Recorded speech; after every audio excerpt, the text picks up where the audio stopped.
what is the wisdom in choosing the Imam Mahdi from among the non-Arabs and in India particularly?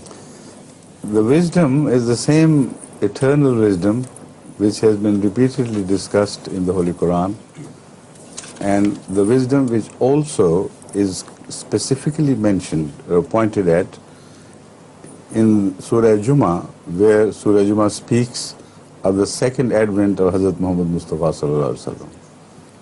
وَآخَرِينَ مِنْهُمْ لَمَّا يَلْحَقُوا بِهِمْ وَهُوَ الْعَزِيزُ الْحَكِيمُ ذَلِكَ فَضْلُ اللَّهِ يُؤْتِيهِ مَن يَشَاءُ وَاللَّهُ ذُو الْفَضْلِ الْعَظِيمِ. So, to receive guidance is no monopoly of any people or any nation or any countries. This has been the issue repeatedly raised during the advents of prophets earlier. And every time God rejected this demand from the people that the person which you raise, O God, should be from those people and that people and that people. God dispenses this question permanently by declaring, Ahum yaqsimuna rahmat rabbik? O Prophet of God, Muhammad sallallahu alaihi wasallam, the same objection is raised against you. Why from the Arabs? Why from Mecca, Medina, etc.? Ahum yaqsimuna rahmat rabbik? Will they distribute the rahmah of your Lord, Allah? So, Zalika fadlullahi yutihi man yasha is reference to the same fundamental principle, that whenever and from whomsoever God chooses to send His messenger, it is His prerogative and it is not from man to interfere or question it. Another part of the same question should be answered in a different way, but it will in fact further satisfy the questioner, whoever it is. In the same Surah Al-Jummah, which I refer to, Hazrat Aqdas Muhammad Mustafa sallallahu alaihi wasallam was addressed by somebody present, and a question was addressed to him. He inquired about who are these people who have not yet met us, but they would come at a later date. So people started wondering about the akharina minhum. The answer given was such a paragon of wisdom. It covers all the possible questions. And also it resolves the question just raised by you as to who that who represents the second advent or would represent the second advent. Hazrat sallallahu alaihi wasallam, in answer to this question, said, "Law kana al-imanu inda thurayya lanalahu rajulun min haulai." And while he said haulai, he put his hand on the shoulder of Salman al-Farisi, the only non-Arab present among them. Was it accidental? Yes. Or was it designed by Allah? Yes. Obviously, nothing that Hazrat Muhammad Mustafa sallallahu alaihi wasallam said or did was accidental. Ma yantiqu anil hawa in huwa illa wahyun yuha.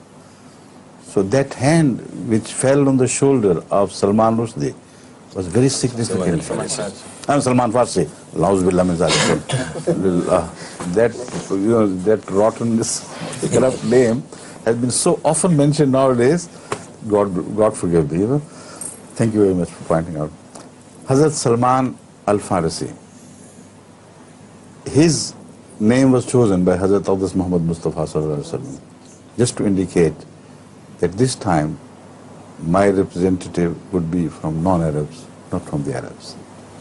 Because otherwise there were so many Arab shoulders present, but his hand fell only on the shoulder of a non-Arab. Min haulai indicates that he would not be from among his progeny, but from these people, from Ajam. And it's so fascinating to note that Hazrat Salman Farsi didn't leave any progeny at all anyway. So this is a very indicative hadith and must have been divinely guided. Right? The second very important point relating to the same incident is that Hazrat Salman Farsi did not belong to the family of Hazrat Aqdas Muhammad Mustafa Sallallahu Alaihi Wasallam and was not Ahl Bayt. Yet in many other traditions you read that the future Imam would be from among the Ahl Bayt. So this is the only dilemma which we face. Now this hadith is from Bukhari. This is very clear. With reference to the Quranic verse, Bukhari, Asahul Kitab Bada Kitabillah, very clearly indicates the future to be. But yet, one must resolve these small issues as well. Why Hazrat Muhammad Mustafa Sallallahu Alaihi Wasallam mentioned that elsewhere that the future Imam would be from among the Ahl Bayt? Now this issue was resolved by him at another occasion. And again this shows the divine hand in all this plan of things. At Jang-e-Ahzab, at the battle of Ahzab, when people were distributed according to their clans and families, the only person who was beckoned by Hazrat Muhammad Mustafa Sallallahu Alaihi Wasallam and told to come forward and stand among the Ahl Bayt was Hazrat Salman Farsi. And the famous, the beautiful reward given to him at that moment was, award I should say, that Salmano minna Ahl al-Bayt. No doubt was left as to the issue of his being Ahl Bayt.